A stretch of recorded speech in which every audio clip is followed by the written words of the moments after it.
Hello friends, welcome to our channel the way towards chemistry.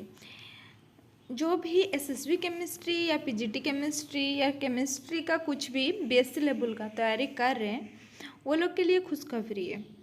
इस channel में हम लोग केमिस्ट्री का सारे syllabus, physical chemistry, inorganic chemistry, organic chemistry, सारे सिलेबस में जो भी यूनिट है उसको डिस्कस करने वाले हैं और उसका सारा नोट्स हम लोग इस चैनल में शेयर करेंगे।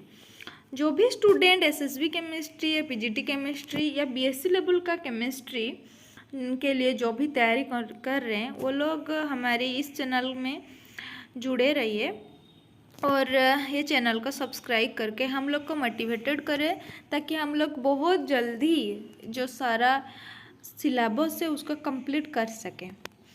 तो चलिए पहले देखते हैं फिजिकल केमिस्ट्री का एक चैप्टर क्लासिकल थर्मोडाइनमिक्स के बारे में कुछ नोट्स, मतलब इंट्रोडक्शन शेयर कर रहे हैं आप लोग के साथ में।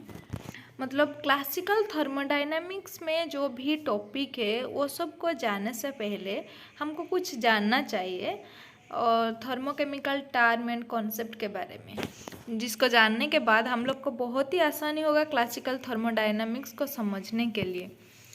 सो चलिए देखते हैं। फर्स्ट है system. What is system? System is specific part of universe that can be selected for investigation is known as system. Then surrounding, remaining part of universe excluding system is known as surrounding. So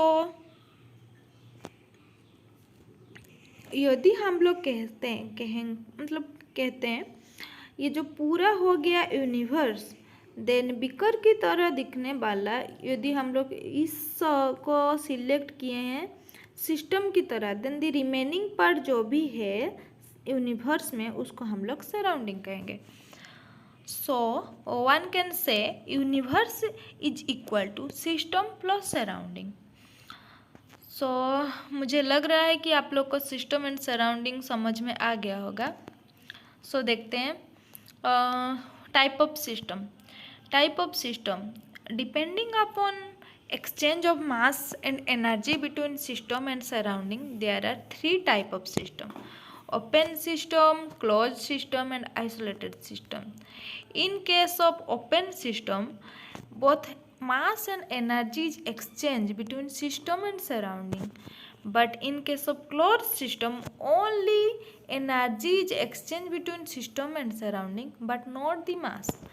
But in case of isolated system, neither exchange energy nor exchange mass between system and surrounding. So ये हो गया three system mass and energy exchange के अपन depend करके। अभी देखते हैं depending upon phase and uniformity of composition, system दो type का है। फर्स्ट हो गया homogeneous system, second one is heterogeneous system.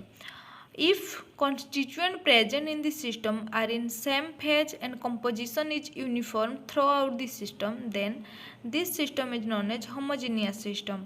And heterogeneous system is that one that in which system constituent present are not in same phase and composition are not uniform throughout the system. Then such system is known as heterogeneous system. So now thermodynamic process. There are so many thermodynamic process: isothermal process, isobaric, isochloric, adiabatic, cyclic process, reversible process, irreversible process.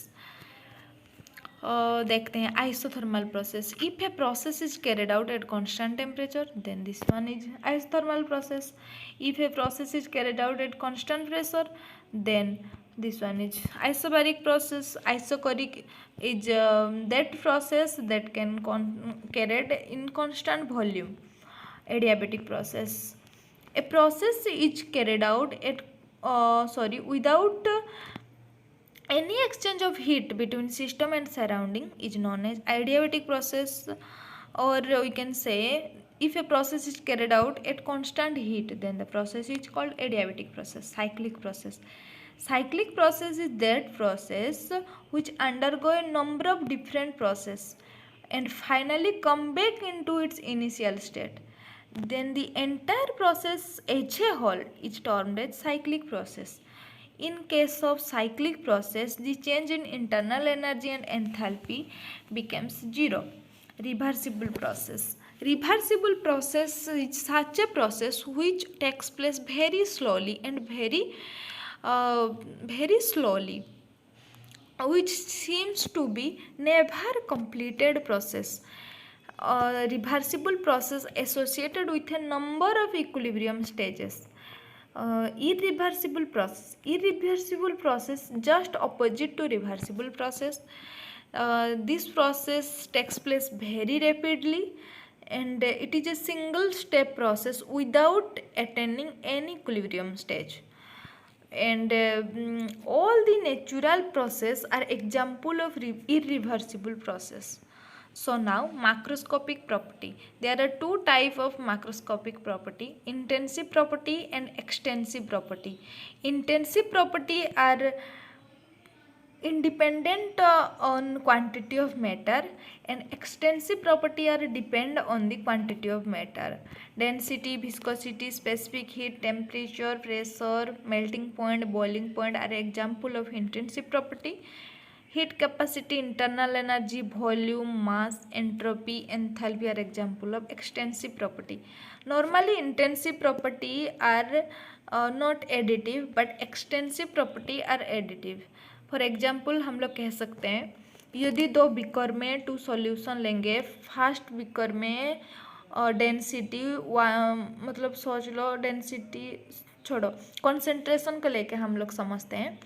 यदि दो beaker में to solution है, first beaker में 1 molar 10 litre solution है, जो भी चीज़ का हम लिए, सेकेंड बीकर में सेम ही चीज़ का 1 मोलर 10 लीटर सॉल्यूशन लिए। इफ़ दो बीकर मिला के हम एक नया सॉल्यूशन बनाएंगे, तो उसमें जो भी सॉल्यूशन बनेगा उसका वॉल्यूम डबल हो जाएगा, मतलब 20 लीटर हो जाएगा, लेकिन कॉन्सेंट्रेशन जो 1 मोलर था वही सेम रहेगा। सो हम लोग कह सकते हैं concentration is intensive property and volume is extensive property, as volume is additive and depend on the quantity of matter. So now reaction. There are two type of reaction: exothermic reaction and endothermic reaction. Exothermic reaction is such a reaction in which heat energy is evolved. मतलब heat energy is create हो रहा है उधर, मतलब bond energy of product is more than reactant. So exothermic reaction में bond energy of product is more than the reactant, but not the energy of product. Energy of product is always less than reactant. That's why energy is released in exothermic reaction. But in case of endothermic reaction, bond energy of reactant is more than product, but energy of product is more than the reactant. So energy is released. So देखते हैं energy released in case of exothermic reaction. Enthalpy of product HP is less than the enthalpy of reactant and del H is negative. So endothermic reaction में enthalpy change is positive at constant pressure, मतलब heat change at constant pressure is positive, that is QV or del H is positive. So different terms in thermodynamics: S represent entropy, P represent pressure, V represent volume, T temperature, W work done, K Boltzmann constant, H enthalpy, G Gibbs free energy, A Helmholtz free energy, U internal energy. U और E भी हम लोग कह सकते हैं. E को also हम represent करते हैं इंटरनल एनर्जी की तरह. सो ये हो गया introduction of classical thermodynamics. Next video free energy का होगा, फिर केमिकल पोटेंशियल, एंट्रोपी, ऐसे चालू रहेगा. So thank you. मिलते हैं अगले वीडियो में।